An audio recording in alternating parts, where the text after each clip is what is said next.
Good afternoon, everybody. Welcome to the Public Works Finance Committee meeting for Tuesday, May 28th, 2019. The first item of business on today's agenda is approval of the May 13th Public Works Finance minutes. Anybody have any problem with those? They look fine to me, so let's say we can approve those. Second item on today's agenda is the 1912 Center Second Floor Development Plan Proposal and authorization to apply for a Board of Adjustment hearing about Jenny, Dwight. Well, good afternoon. So I'm going to introduce Jenny Kostroff. She's the Executive Director of the 1912 Center Heart of the Arts, who manages the 1912 Center. And on today's agenda, like you already mentioned, we're going to show you a concept of the second floor. They're ready to get going on that. And of course, with that comes parking issues. And so with this, we'll also be requesting authorization to go to the Board of Adjustments to see if we can work that out with them. And with that, I'll turn it over to Jenny. Yay! Okay, so this has been a long time coming. We're very excited to present to this committee a plan that has been put together by Design West Architects out of Pullman for the second floor of the 1912 Center. Your packets have those plans, but I made a blow-up larger plan to walk through because it's a little easier to do that. So am I able to, should I just pull it up closer to us so I can point Sure. to things? Is that better? We're scared that this thing will fall down, so if there's, excitement, it's only just to keep us awake. You all see it too, if I do it like this. I don't know where we want to point this. Where do we want to point this? We want to point How about like that? Okay. So let's start with the west side of the building, which is closer to City Hall down here. We are proposing a historic classroom. It has been in play for the whole life of the building. When the very first discussions were had about what to do with the 1912 Center, the topic came up of having a classroom that takes students back to 1913 school so they could experience what a day without technology would have looked like way back in 1913. So that's the historic classroom space. On That's this, the 1913 laser pointer that you have right there? this is my 1913 pointer. Very good, very Keeping my observant. knuckles in. We actually found this upstairs, so it's possible it Sorry, definitely Jenny. has some age to it. So. I love it. So that classroom would be redone to look exactly like it would have in 1913, with plugs being hidden so that it could have modern plugs and appropriate uses down the road, but the historic desks would be in there, and then it could be rented when it's not being used for that program as a classroom space that you could have modern laptops at old desks. It would be pretty avant-garde and meta, or whatever they say it. So then we have a flex classroom space. So on this floor, one of the things that we realized is there's a number of different needs that will be coming in the future, and one of them that we've been talking about, and that's why we have the nickname of the Zoom room on this space, is the concept that we would have a space that we could share with the community, that the city would have access to, that would partner with IT potentially, that would be a place to do conferences where you're not in the same city, so you could project yourselves in a conference room. And so we love the idea of a modern conference type space across from a historic classroom space. It's, again, kind of fascinating that how far we've come with technology, but potentially having that kind of use, but it also could be just a generic use space, same way as like the Fisk room downstairs, but with the idea that that space would be potentially the more wired space in the building, so that it would have more capabilities. Both of these classroom spaces, we put a little kitchenette into each one in the concept, because people like having tea and coffee in spaces, and having water there allows for that kind of purpose. And then it's off of the restroom for being able to pull that off. Then moving to the center of the facility, well, beyond the women's restroom, men's restroom, for the larger spaces to accommodate those needs. In addition, a family restroom on each end of the building, one next to the elevator and one on the other side with drinking fountains in the hallway.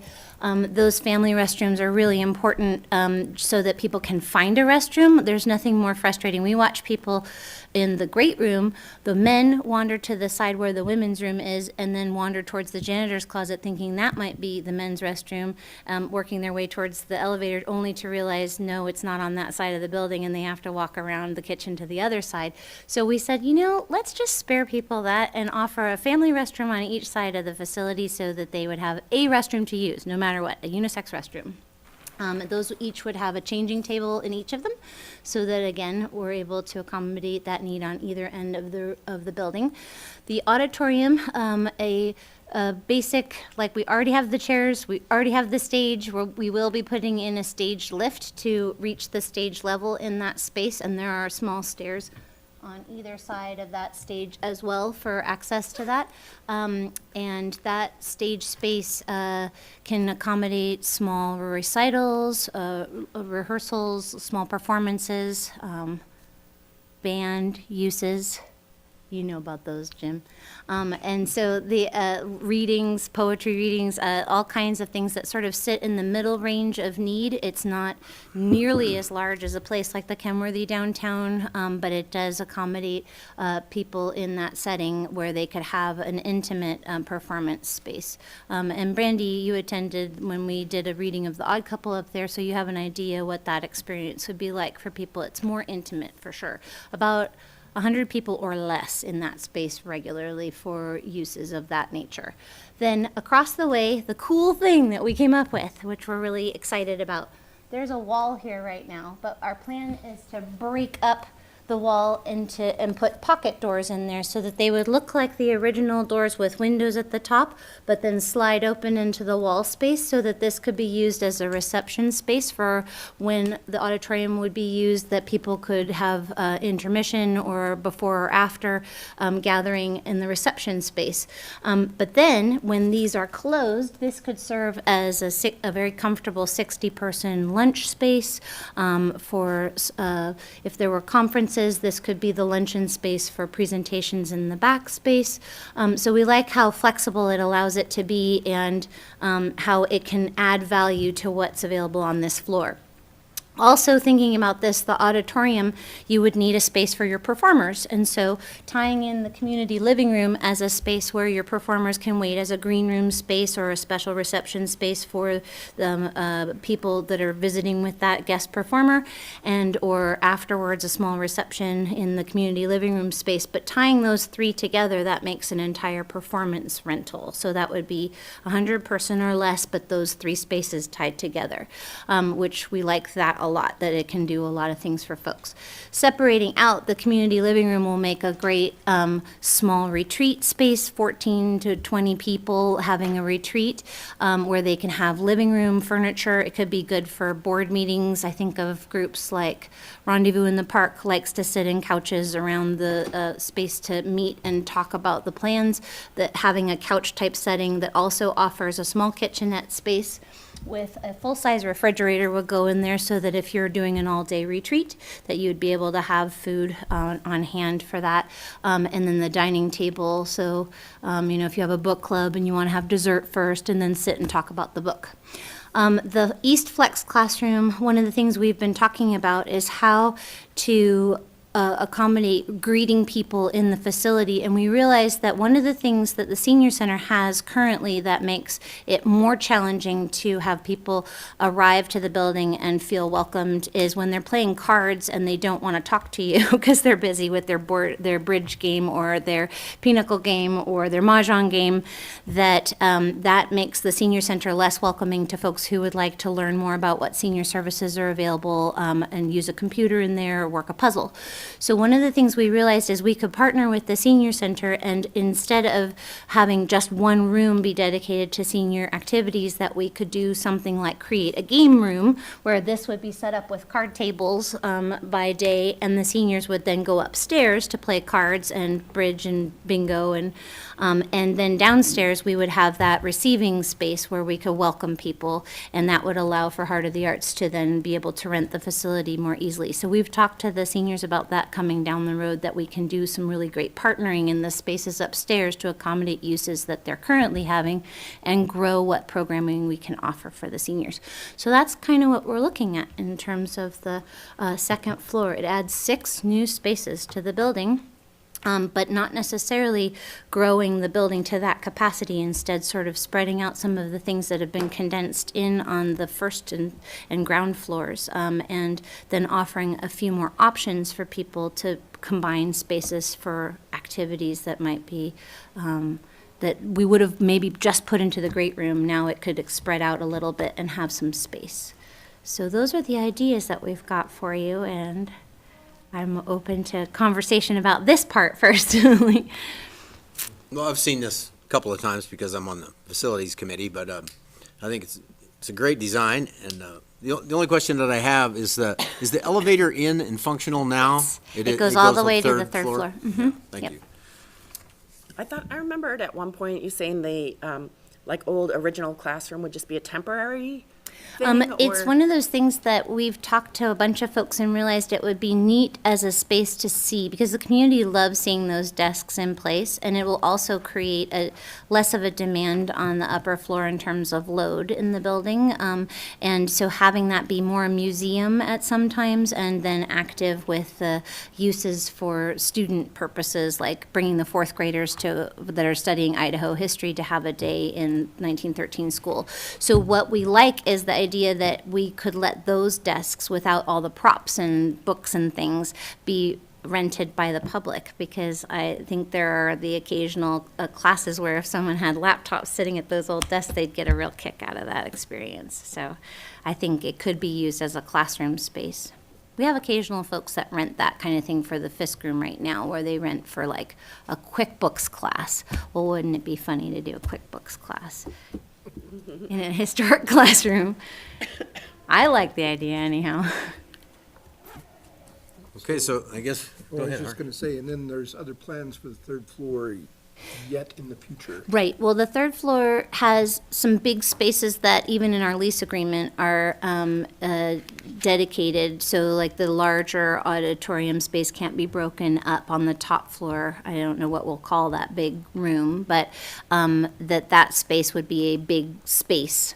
But what it gets used for, how we dedicate that, we're not quite having those conversations. We've had small conversations about making sure we would have all the bathroom accommodations that we would need between this floor and the next floor up by looking at that floor. It's important to figure out loosely how those will get used, but we haven't dialed it in, because in our community a lot of needs change as we go forward. The city experiences this all the time with facilities, where you have to figure out what are the current needs, and that happens in the community too.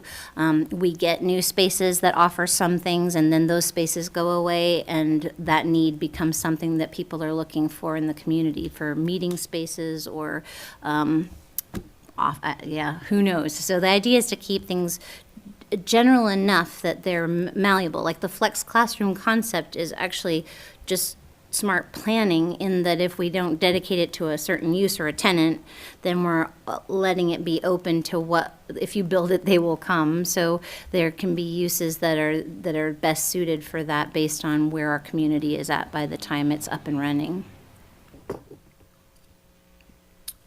Okay, so I guess where we need to go with this is, the problem that this is gonna create is that we'll have all this many more spaces and potentially that many more people driving cars to an event, and we'll have to deal with that. So I think it has to go to Board of Adjustment to get a variance, because there's certainly not that many parking spaces on site.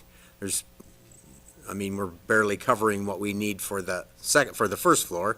So I think we need to recommend acceptance of the proposed design and as well as sending it to Board of Adjustment to apply for a variance. I thought the parking issues were well laid out in the briefing, and the rationale behind going to the board for a variance, also well laid out, so good explanations there. I thought it worked out well. So I guess I would recommend that we recommend acceptance of this and recommend move it to the Board of Adjustment, and we should probably, I think, put this on the regular agenda so everyone on the council can see this design and is aware of the situation and about how many more things would go on there, so that's what I would say. I agree. I have one other question. Just, have you ever talked with anyone from the library about what their needs might be? They've, periodically, they come and talk to us or our use committee, and throughout the years, the needs have changed and we haven't been ready to do anything with the next floor. They might be a great partner for something that's a wired classroom type space so that they could offer maybe programs like interactive experiences that are like libraries in other parts of the country doing something. It's hard to know what's going to come our way. A lot of things change. So it's potentially a space they could use. But they've talked in the past about having a teen room for teenagers to have like a specific place they could get work and mentorship and computer help and also library resources. They've talked about, they've been doing maker workshops, and they've also been doing repair cafes. And so they've talked about, well, could we just sort of have something all the time? And that's part of leaving these flex classrooms open. Then there might be a partnership that comes forward that then we could bring in front of our use committee. And that committee is designed to consider those sorts of things, but until we get something built, there's nothing. We have no bathrooms up there. There's nothing up there. We I got to think get just knowing sprinkling. that there's dialogue and that you intend to keep that open as things progress. is great to hear. Absolutely. I mean, we partner with the library currently very frequently. They are doing a summer reading presentation of a theater program in the Great Room, and they had a mushroom hunting lecture in the Great Room. When they have a need, and the repair cafes have come to the 1912 Center, when they have a need that they're looking at, we look and find spaces that suit that need on the one-off. And at this point, we don't have any proposed tenant spaces that would be like a friendly neighbors where they're anchored in the kitchen and they have the regular meal site. All of these spaces would be occupied variably depending on both what was happening on the lower floor as well as what the needs were in the community. But we have the very rare times where we get, people all needing space at the same time. Our community knows this very much so because I'm sure even Wimrell gets all the requests at the same time. You're like, wow, they're all happening like right now. So it isn't to say that we wouldn't have times where this would be desirable all at the same time, but I do think for purposes of operation, we would never have all of these spaces going at the same time at all. Which was also part of what you had to say about the parking issues. It's important. I mean, wear and tear on the facility, you talk about resource use in terms of restrooms, you talk about, the maintenance and making sure things are kept nice. I take real pride in the fact that, I get down on my hands and knees and scrub things off the floor in the Great Room to make sure that that floor stays nice. We look out for the spaces, and when you have things in use constantly, you don't get downtime to take care of things. And I think it's really important to maintain this facility for the long term, that we're looking at how it's operated as well. Gary? I feel it's incumbent to, again, instruct the council that as the owner of the building, Heart of the Arts needs to come ask your authority to move forward with a variance or a request for a variance. But since you would be the reviewing body in case the variance, either granting or denying, is appealed, then you need to be a little bit circumspect about making a presupposition about the utility of granting it variance at this time, and let zoning board of adjustment do their work. So at this point, it's just the authority that they can move forward with the council's approval that they can apply. Yeah, but we'll do all that variance paperwork with the Board of Adjustments directly. This one, more than anything, we have to make sure that this agrees with you. You're the ones that own the building. This is important because we haven't drawn up plans for this yet. We're asking if we can. And so that's what this is about. And then the full council, same thing. And I have not looked at anything pertaining to parking, but I presume part of that will include the anticipated changes with the protected bike lane? No, I don't have any of that in my, Yeah, we can certainly have Tyler contact Jenny and for the variance application anyhow, we'll look Yeah. at it, yeah. I'll talk to Tyler. Because that will affect parking as well. Good times, woo, woo, woo. okay, on the regular agenda. Regular agenda, and sorry to burden you with another presentation, but Oh, But- please, like I get upset about this. This is my favorite place to be, besides the 1912 Center. Thank you. Thanks, Jim. thank you guys. Good presentation, With visual aids. well-placed visual aids. Okay, item number 3 today is the airport grant runway realignment, and Tony Bean's going to tell us about that, I hope. Things are progressing at warp speed out there. Last one for this big project. Grant number, let's see, we started at 40 and this would be 51. You say so. It's the last request of the FAA for the realignment project. And we over-asked again. It says it's 41 million. We're not going to get 41 million. It's going to be predicated on opening bids, and the bids open tomorrow, Friday, and the 4th.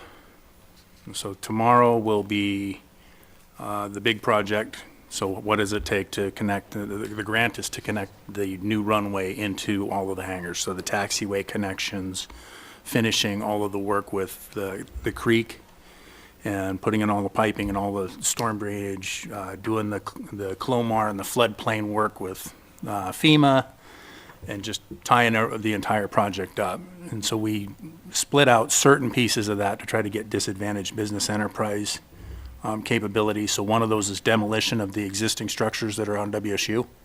Because if we don't do that now, we're not going to get federal money to do it. We'll be burdened with that locally. And we're not, the whole purpose of buying a lot of that was to not have things in there.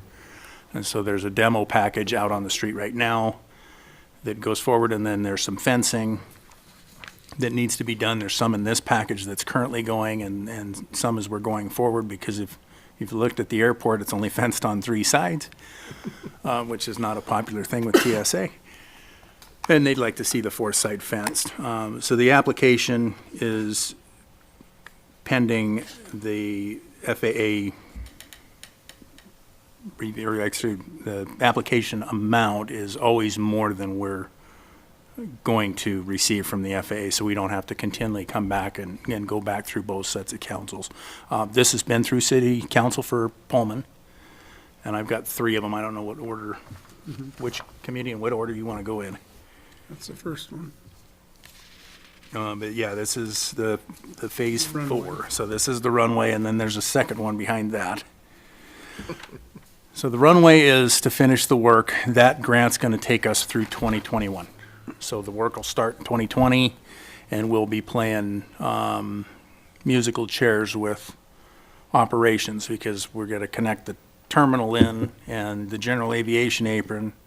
And then we're going to have what is known as back taxi operations. And we're talking to the FAA about maybe a temporary tower to control some of that. What happens there is if you're connected in the middle and you can't get off the ends, you have to land, turn around 180 on the runway, come back, and then you're connected in. And there's a whole sequence to try to stay open with disruption. So there'll be 30-day disruption to one half of the air carrier apron, 30-day disruption to part of general aviation, a 30-day disruption to each series of tenants, but will not close that entire time. It's trying to stay open, so we do not have the closure like we're going to have in September this year. We're not going to have another closure. If we do, it'll be minimal. It'll be a day here around this kind of operation. So it was planned to try to be as minimally invasive as possible and get the work done with the tenants, because a lot of the tenants that were the air carrier, interstate aviation, that's their livelihood, and we want to be respectful of that and be able to operate as flexible as possible. So what the council will do, or committee, will, each one of these is a separate action. Right. So if you're ready to submit that for their decision, just stand for questions. So this is just a continuation of the budgeting process that we've already anticipated, and we're just Final moving. payment This of is the the last one. realignment. Sweet. Let's pay it.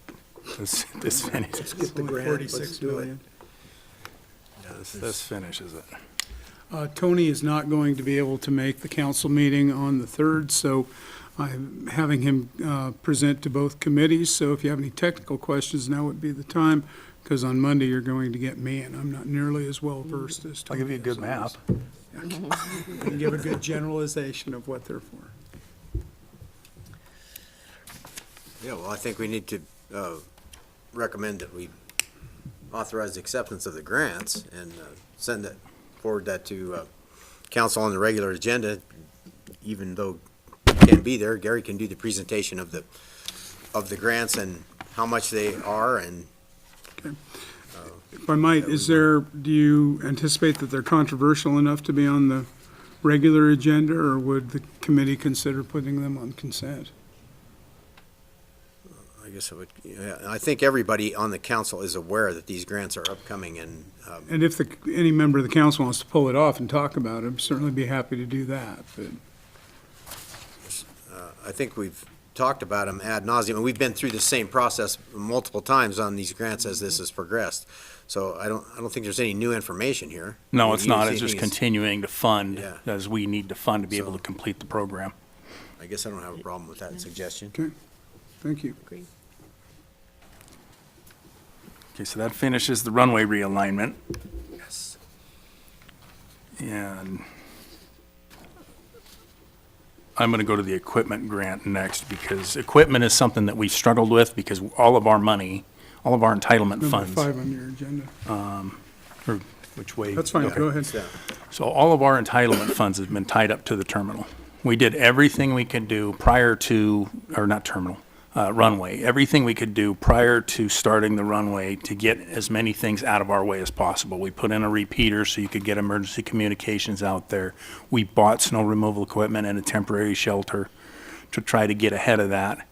And then we've got snow removal equipment again. I've got it in a CIP out in 2026. Well, after this winter, a 250 ton per hour blower doesn't cut it. And if we've got more pavement than 100 feet wide, those were issues. We talked to the FAA, and we have had a couple of donations of other airports' entitlement, where Friday Harbor, Washington is donated, and so has Bellingham. Well, Bellingham has entitlement again that they're not going to use. Well, if they're not going to use it, I need it for equipment, and one of those pieces is an emergency generator for the new runway. We have a pad for it, but we don't have the generator.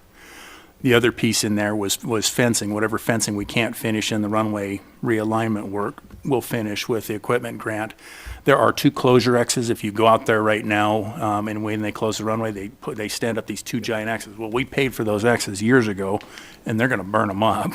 So to get 2 new closure X's and then to replace 2 pieces of equipment that we have currently that just do not, for snow removal, that just can't keep up.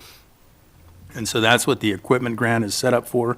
The match for that would come out of the airport. We're not asking the cities to match those funds.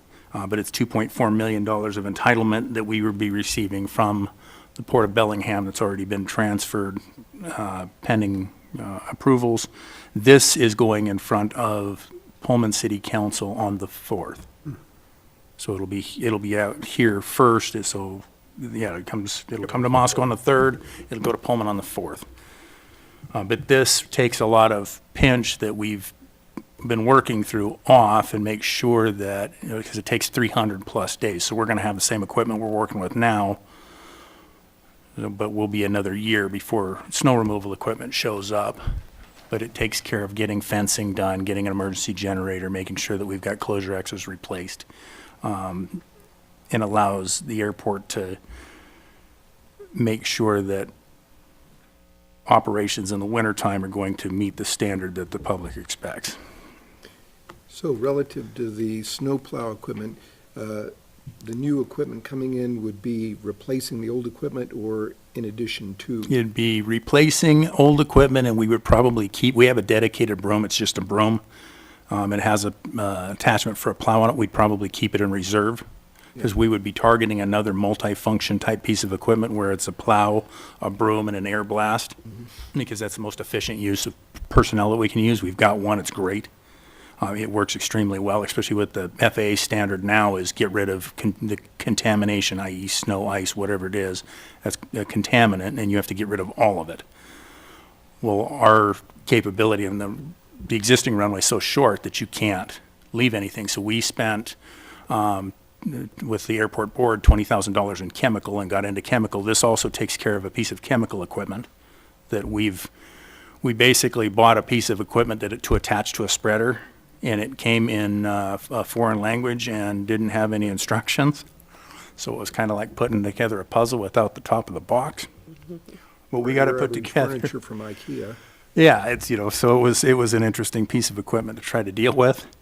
But we put it together, and it works, but you have to make so many passes with it. We only have an 8-foot boom. Well, we got a 150-foot wide runway. We need a 50-foot boom so they can get that done and be able to deploy that chemical and keep the standard on the runway in inclement weather to the point where we're not the reason we're canceling an airplane.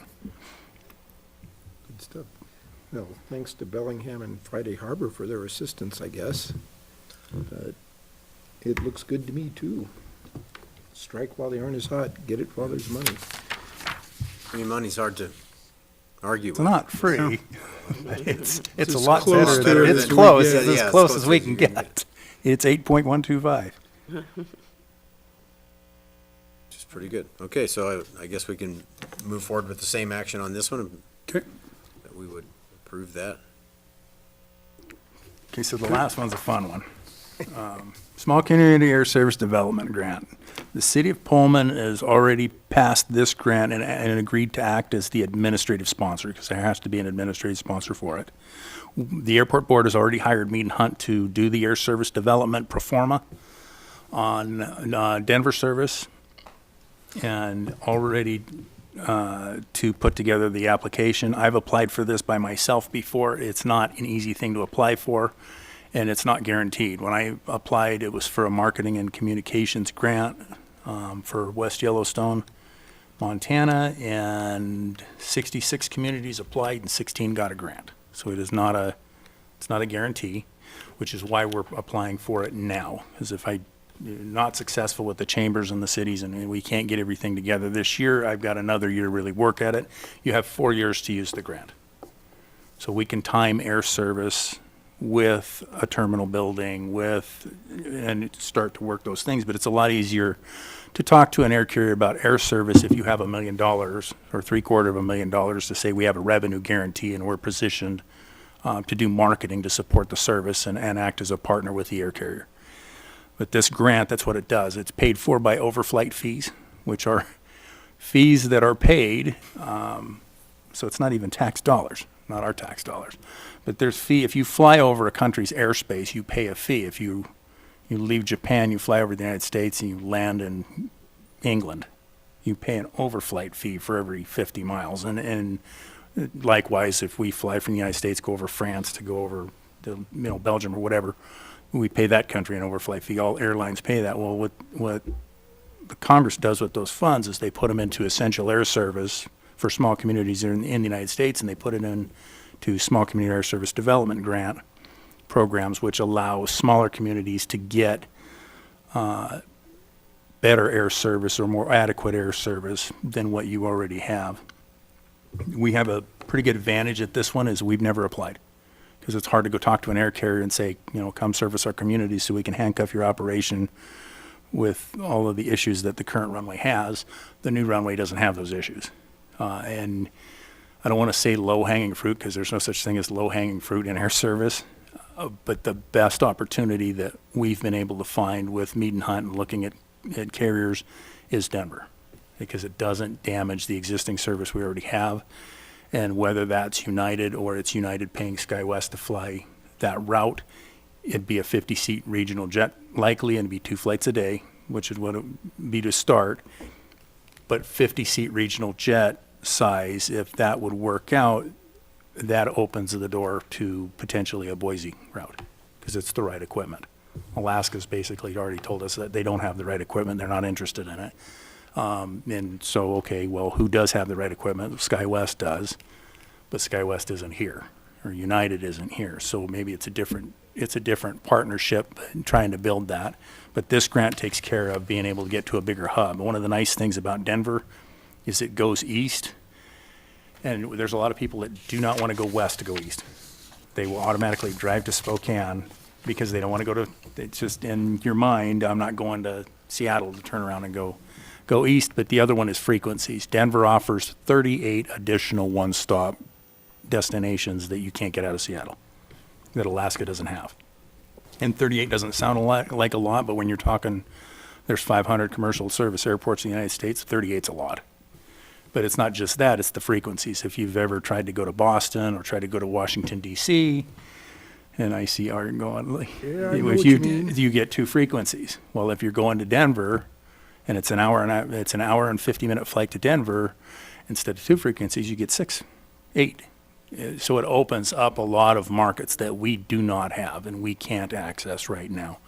So we're asking that the city council adopt the resolution supporting the city of Pullman and acting as a partner in the city of Pullman, but supporting them as the administrative sponsor, and then providing a letter of support or the resolution to help us put the grant package together and move it forward. And we're talking to the business community about the match, and we may come back and ask the communities for, $15,000 or something, but I've already got a pledge from EMSI for $25,000. The airport will put up marketing funds, because we cannot use airport revenues for revenue guarantee. We can only use them for marketing, but we're going to market, so those monies are already there. We're going to market the airport anyway, and marketing the airport means marketing the service at the airport, because the airport doesn't have a lot of, it's a piece of asphalt out there. It's a great runway, but what's servicing it? So we market carrier heavy anyway. And so we'll take credit for what we already do and make sure that we focus that. And then we're starting to get letters of support in, but we're working with both chambers. We're going to be working with lodging tax entities in both states and trying to build a match. They say 27% is what the grant folks want to see on the DOT side. They want to see that the community has skin in the game, and that the community being the business community, not just the governmental entities. They want to see a true public-private partnership. And then I guess revenue guarantee is revenue guarantee. You're not underwriting the service. The service costs, $30 million. You're underwriting the profitability of that with that $750,000 to $1 million within the first 2 years. So that's what we're underwriting. If the air carrier determines that they can't make it work, they're not even going to start. But our indications from both carriers we've talked to that would provide the services, that's very positive. I think it's super exciting augmentation of everything we've done so far. If we're going to have this brand-new runway that you can land on in most weathers, the air service to different places is essential to make that profitable for everybody. So I'm in favor of it, and I don't have any problem with the city of Pullman being the lead on this. And so by supporting Pullman as being the supporting partner, that just kind of helps the case that there's support. It makes it a intrastate consortium, so it's not just Pullman. It tells the DOT what we already do, because it's not a creation that Moscow and Pullman all of a sudden decided that they need to do this. It's a continuation of how the airport's been operated and owned and managed for decades. But that's a pretty positive story to tell, especially to grant agencies with the Department of Transportation. It's not just one state, it's 2 states and 2 communities and those things. Sounds good. Yes, Yeah, Okay. don't hesitate. look forward. Yes. Exciting to see it happen. Thanks for the presentation, Tony. Thank you, Tony. Stick around for another one? You're going to have to if you're going to ask a question. Okay, so even though we were a little out of order there on the way they are on the agenda, we've gotten through all the airport grant items on the agenda, and we're on item number 6, which is request for a permit fee waiver. Okay. Daryl, if you want to come up. Yeah, Daryl Kime from the Recovery Center is here. Thanks, sir. Welcome.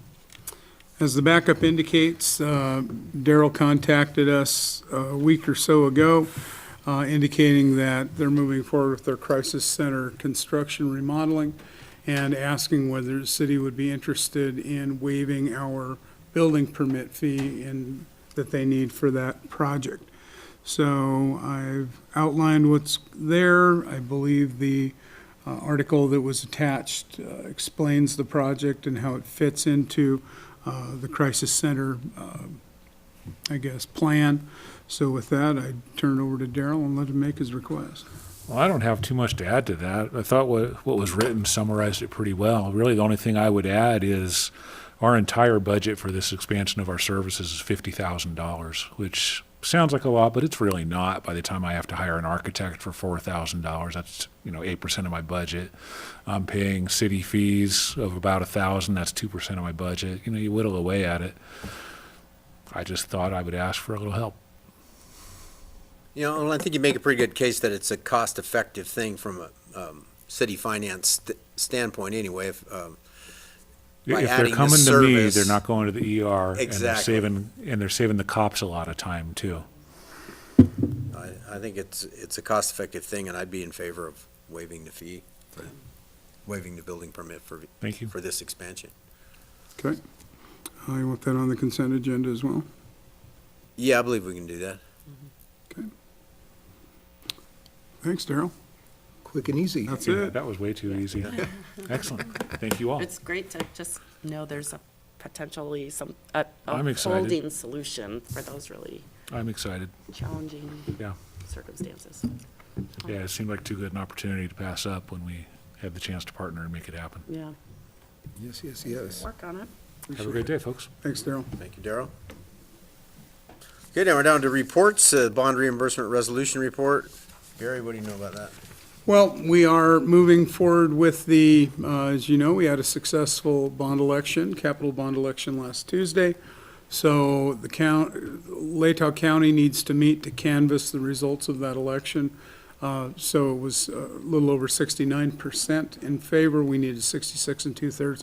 They will canvass those results. Then that tolls the beginning of a period of potential protest. If some disgruntled person wanted to protest the vote somehow, they would have 40 days to do that. So during that period of time, we will be working on the paperwork along with bond counsel and our financial consultant to get that ready to go.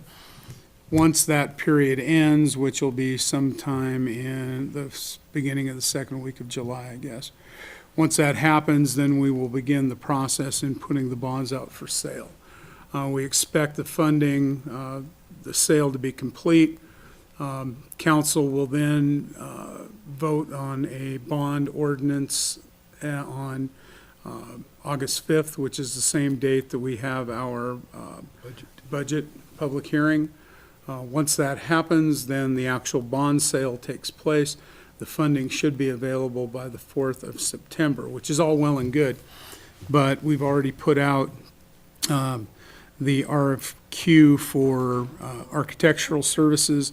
That will be open for about a total of 3 weeks, I believe. Then we will get those architect proposals back, go through those, let the architectural contract immediately begin to start designing the building. That should be well in advance of the time the funding is available on September 4th. In addition, we have an option on the property that we need to exercise prior to the end of June of 2019, which again is not going to be done in time to get the actual bond funding on the 4th of September. So there is something called a reimbursement resolution that council can pass, which allows the council to reimburse the city for funds expended in advance of the bond funding becoming available. So our bond council has drafted one up. We can have it ready to come to council on Monday. It just arrived this afternoon. The city attorney did not have a chance to go over it, but we'd like to bring that to council on the next council meeting, the 3rd. We have the funding available to be able to purchase the property. We will be doing that this week. I've advised the mayor about that. So we'll be cutting a check, getting the property purchased so that we have that under our belts and we can move ahead. The reimbursement resolution will merely allow us to reimburse ourselves with that bond funding. And the property comes out of, it's like an interfund borrowing from one of the capital project We funds? actually will take it out of general fund capital. It'll take all that we have, and but we have sufficient appropriation in general fund capital, buildings and improvements to be able to float it. We'll have to hold off on any projects until we get that funding back in, but that's to be anticipated. And then also Myrtle Street construction commences after the documents for the sale are I'm completed. presuming that's the case. Bill, is that correct?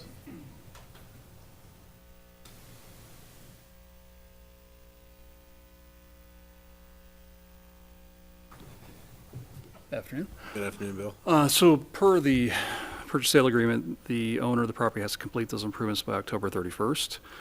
The plans have already been submitted to engineering. They're in final review for review and approval for the roadway and utility improvements. So we do expect once we close on the property, one half of the sale proceeds will go into an escrow account. And then that escrow account will have 3 equal disbursements, one at the start of construction, one at 50% completion, and the last disbursement upon completion of the improvements. So the owner is making preparations to get that project going and getting ready to issue the notice to proceed once we do close and they have the funds in hand. Sweet. Thank you. Thanks, Bill. What meeting would be complete without Bill coming up to, Is there? I Unmuddy don't the know. water. You said September 4th? That's when the funds will actually be available. Is there any concern about Protest? leading? Well, that's part of it. I mean, I don't know about that 40 days. Sounds like it's right about the end of June, maybe? So if we have until the end of June to purchase it, would it make sense to wait until that 40-day period is over? No, it will expire before the 40 days is up. So then, I mean, I know that that's a very slim likelihood of something going awry at this stage, but is there any, would it make any sense to ask for an extension of the purchase date, or? That would not be staff's recommendation. We have a contract. We believe we ought to execute the contract. I think the chances of something blowing up are extremely slim. We've had bond counsel, our financial advisor, the county clerk, the city clerk, our legal, myself, Bill, we've all looked at it. There's nothing that is out of the ordinary on this bond election. We had an excess of by 2.5% of what we needed. So nobody has called for a recount, and even if they do, the margin is such that it would be, unless something was wrong with the ballots, I can't anticipate or even imagine there would be that issue. Is there some element of risk? Yes, but I believe it's manageable. And not only that, I think it's extremely slight. And it's imperative, this is the one piece of property that we've got. We'd like to get it done, over with, and in the city's hands, so there's no question that we have a place to build this police station. and also get the road business going. Yeah. Hey, I'd be in favor of acquiring the property even if even if the bond hadn't passed, just so we would have that for some future time when we would acquire funding in whatever way, by whatever means, I'd still be in favor of that, so I think we should probably continue with it. And this will come through the regular agenda, Yeah, since we don't okay. have a resolution for you to Just look a at. report, yeah. So the only other thing, like, I guess what I was originally gonna ask is there any concern about sort of depleting that general fund for that amount of time? Fully, or? No, we could, if we felt it was necessary, if we didn't have sufficient accumulation in general fund. And this is general fund that has not been appropriated for specific use. So we could do interfund borrowing with one of the enterprise funds, but it seemed like a lot of work to go through, do a resolution, pay interest for a couple of months, when really what we're doing is we're just taking care of a cash flow issue for 2.5 months, or 3 months, June, July, August, Well, yep. I guess theoretically, if something unexpected emergency happened, then you could Exactly. borrow from the You bet. enterprise fund. We could borrow, replenish, and then the resolution would still allow us to pay back either the enterprise fund or the general fund for that. So, yeah, we can handle the financing end of it. It's just a matter of, again, we don't expect any issue, but, Okay. Thank you for the report, sir. okay. That's We'll everything bring that on our agenda resolution. for today. Thank you. Thanks for coming. I guess we're adjourned. Yep, Zach can turn it off.